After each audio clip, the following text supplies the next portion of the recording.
A mother just gave the order to end her own son's closest ally, and in Raising Kanan Season 5 Episode 5, that decision is about to blow up in her face. This is the episode where the games stop and the actual war begins. You have no boundaries. That's the problem. Gotta be smart. Can't just react. I know my son. He ain't finished fucking with me. Sometimes business and personal get all crossed up. There's a moment in every crime saga where the characters stop playing checkers and start playing something far more dangerous, and for the Thomas family, that moment has finally arrived. Episode 5 of Raising Kanan Season 5 carries the title School of War, and if you've been paying attention to how this season has unfolded, that title is doing a lot of heavy lifting. For the first 4 episodes, everyone was making calculated, careful moves. Rock was testing Stefano. Kanan was testing Breeze. Jukebox was testing Garcia. It all had the feel of a chess match, cold, strategic, almost patient. But patience runs out. And when it does, chess stops being chess. It becomes something people actually bleed for. That's the story Episode 5 is setting up, and it starts with a decision that Rock has already made before the episode even begins. She sent a message. A real one. The kind you can't take back. Rock made a move against Stefano, the man who controls the South Side for the Italian crime family, and here's the part that should worry every fan of this show: the move didn't land. Stefano is still standing. And in this world, when you go after a man like that and you miss, you haven't ended a war, you've guaranteed one. Think about what that actually means for a second. Stefano isn't some low-level dealer Rock can push around. He represents an entire criminal infrastructure with connections, muscle, and a reputation that took decades to build. Taking a swing at someone like that requires absolute certainty that it's going to work, because there's no room for a second attempt. He'll see it coming next time. So the fact that Rock and Marvin went after him and failed isn't just a setback. It's a countdown clock.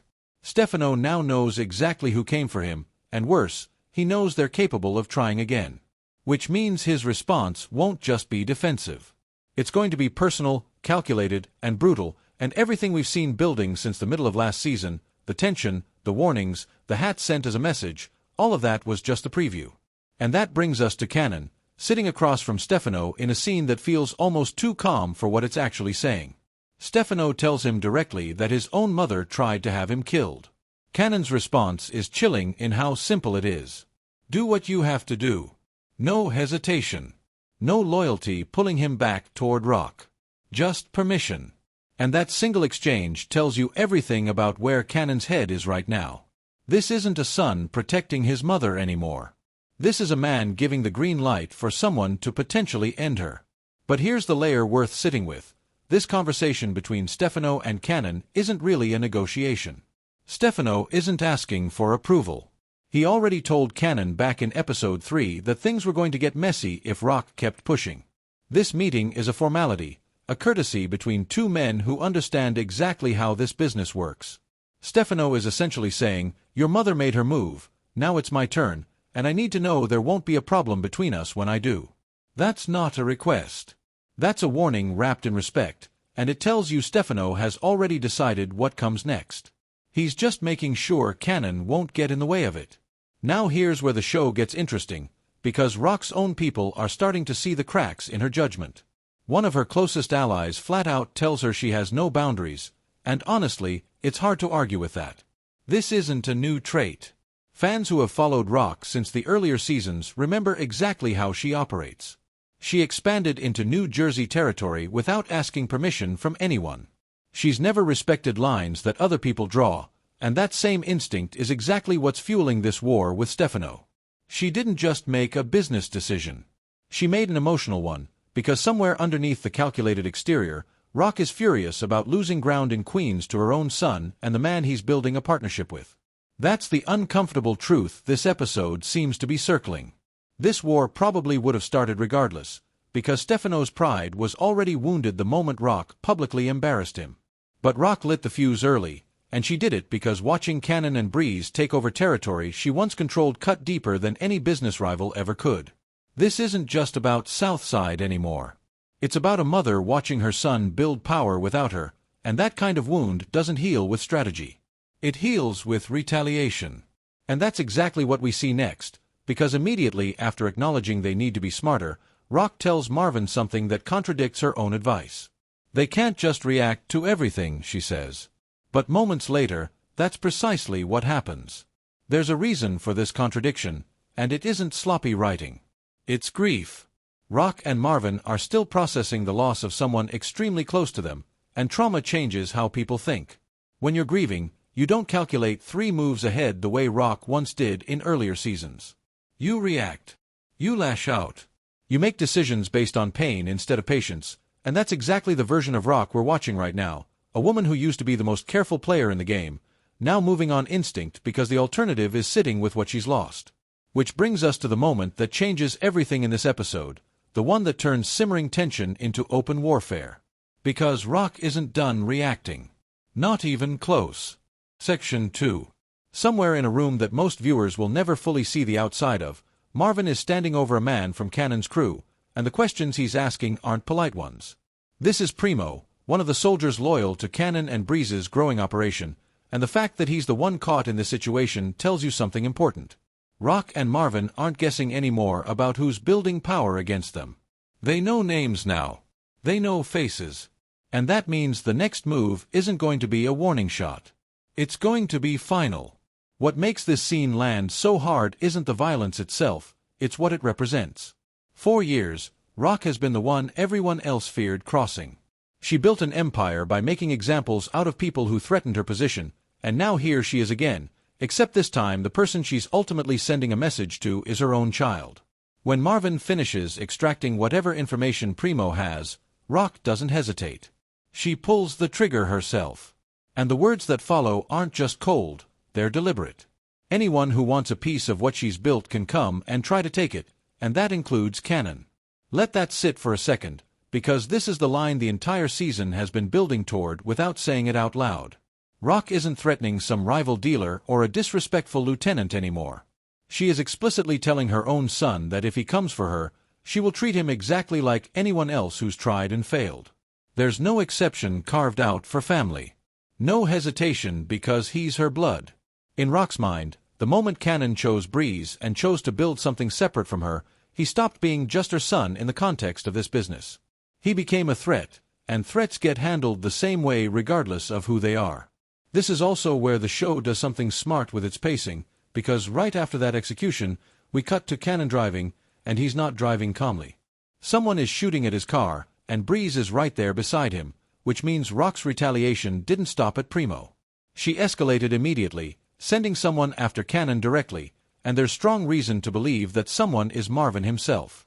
If that holds up once the episode airs, it's a massive shift, because Marvin has functioned for years as Rock's enforcer, someone who executes her decisions without much visible internal conflict.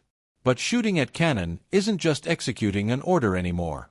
It's trying to kill the son of the woman he's been loyal to for years, a young man Marvin has watched grow up in this world. That's not a simple task. That's a moral collision, whether the show chooses to explore it in depth or not. And this is exactly why the title School of War fits so precisely with what's happening here.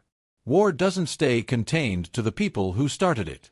It pulls in everyone standing nearby, forces them into positions they never asked to be in, and strips away the illusion that any of this can stay clean or controlled. Marvin didn't start this conflict. Neither did Breeze. But both of them are now standing directly inside the blast radius of a war between a mother and her son, and neither one gets to walk away untouched. Speaking of Breeze, this episode continues deepening the bond between him and Kanan, and it's worth pausing on why that relationship carries so much weight this season. Kanan has spent his entire life searching for validation, structure, and a sense of belonging, first from Rock, then from the streets themselves, and now from Breeze, a man positioning himself as a mentor, maybe even a father figure. In a quiet moment between them, away from the chaos of bullets and blood, Kanan says something that cuts right to the emotional core of everything happening this season. Sometimes business and personal get all crossed up. It sounds simple, almost like something anyone could say, but in this context, it's Kanan quietly acknowledging the exact tragedy of his own life. This isn't a normal turf war between two crews fighting over profit margins. This is a mother and son destroying each other, and no amount of money or territory changes what that actually costs both of them emotionally. But here's where things get genuinely uncertain, because Breeze's own backstory is starting to show cracks that are hard to ignore. He's claimed to be Defcon's son, and up until now, most viewers, including Kanan himself, seem to accept that as settled fact. Except Kanan knows something Breeze might not fully understand yet, and that knowledge could completely destabilize the foundation their partnership is built on. If Breeze has been lied to about his own identity, the same way Kanan spent years being lied to about pieces of his own life, then this so-called brotherhood is standing on far shakier ground than either of them realizes. And if Kanan starts to suspect Breeze isn't who he claims to be, the question becomes whether loyalty can survive doubt, especially in a world where doubt usually gets people killed before answers ever surface. That uncertainty adds another layer of tension to everything Kanan and Breeze are building together, because right now, in this episode, they're united. They're moving as one unit, testing loyalty, expanding territory, positioning themselves against rock with a kind of confidence that comes from believing you understand exactly who's standing beside you. But if that trust is built on a lie neither of them has fully uncovered yet, then this partnership isn't just fragile, it's a countdown clock of its own, ticking quietly underneath every scene where the two of them look unstoppable together. And while all of this unfolds, there's someone else quietly shifting the entire landscape from a completely different angle, someone whose choices are about to connect two storylines that viewers might not expect to collide at all. Her name is Jarita, and if you've been following the casting confirmations closely, you already know this isn't just a minor detail. For weeks, speculation swirled that the woman Kanan has been spending time with was using a different name entirely, something closer to a stage name than her real identity. That speculation has now been confirmed. She goes by Jarita, and she's been officially brought on as a series regular, which tells you the writers have much bigger plans for her than a passing subplot. This isn't a character who disappears after a few episodes. She's about to become a permanent thread woven through the rest of this story. What makes her introduction so effective is how ordinary it feels at first. There's no dramatic entrance, no big reveal.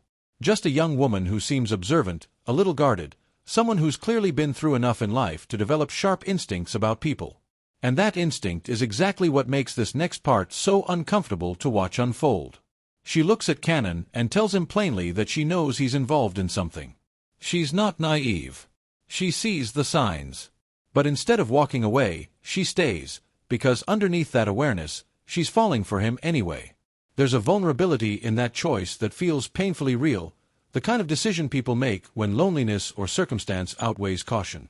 She opens up to him about her family, about the pressure she's under, about the reason she's running a side hustle just to stay afloat. She's not handing him random information. She's handing him trust, and that's exactly what makes what comes next so difficult to sit with. Because right now, Kanan isn't building a relationship with her out of genuine affection, at least not entirely.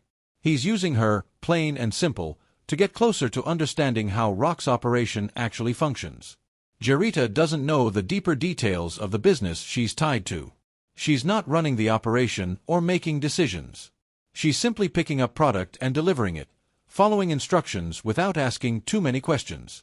But she does know where that product comes from, and that single detail could end up being the crack that brings down an entire piece of Rock's empire. If Kanan manages to get that location out of her, even accidentally, during a quiet, affectionate moment where her guard is completely down, it won't just be a business win. It'll be a betrayal dressed up as intimacy, and eventually, she's going to have to live with the fact that the man she trusted enough to open up to was working an angle the entire time. And there's a deeper complication sitting quietly underneath all of this, one the show hasn't addressed directly yet, but that longtime fans of the franchise are already piecing together. Based on where this story sits on the overall timeline, Jarita's arc is heading toward motherhood, and if that holds true, everything about this relationship becomes exponentially more complicated. A child changes stakes in a way territory and money never can. It turns a business relationship into something permanent, something neither Kanan nor Jarita will be able to walk away from cleanly, regardless of how this current chapter of manipulation and affection plays out. Meanwhile, on a completely different side of this story, Jukebox has been stuck in a holding pattern that even longtime fans of her character are starting to feel restless about. Her ongoing tension with Detective Garcia has dragged on without much forward motion, and it's fair to say her storyline has felt smaller this season compared to the sharp, emotionally charged arcs she's had in previous years. But there's a shift coming. She's cash-strapped, backed into a corner, and she needs to figure out how to deal with Garcia before that pressure catches up to her permanently. And this episode teases that she's finally hatching a plan, something that suggests she's done playing defense. Whatever she's building toward, it has the potential to reconnect her story to the wider war brewing around Rock, especially once you consider where she works.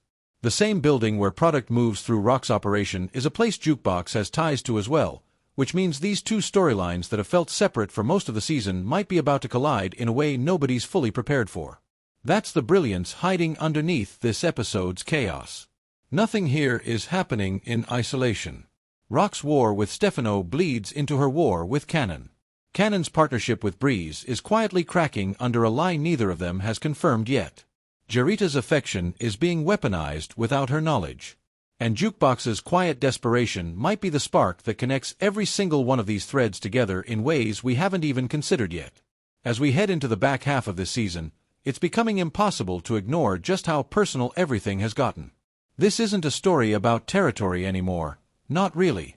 It's about a family tearing itself apart from the inside, about loyalty being tested in ways that can't be undone, and about the painful realization that some wars don't end with a winner, they just end with everyone left standing having lost something they can never get back. Rock lost her son the moment she chose power over him. Kanan lost his mother the moment he chose Breeze over her. And somewhere in the middle of all of it, innocent people like Jarita are getting pulled into a fight they never signed up for, paying a price they don't even fully understand yet. With only a handful of episodes left before this story reaches its conclusion, every decision from here on out is going to matter. Every move, every betrayal, every secret that finally comes to light is going to shape how this entire saga is remembered.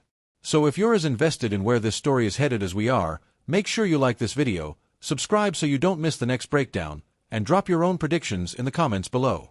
We want to know who you think survives this war, and who you think doesn't make it out at all.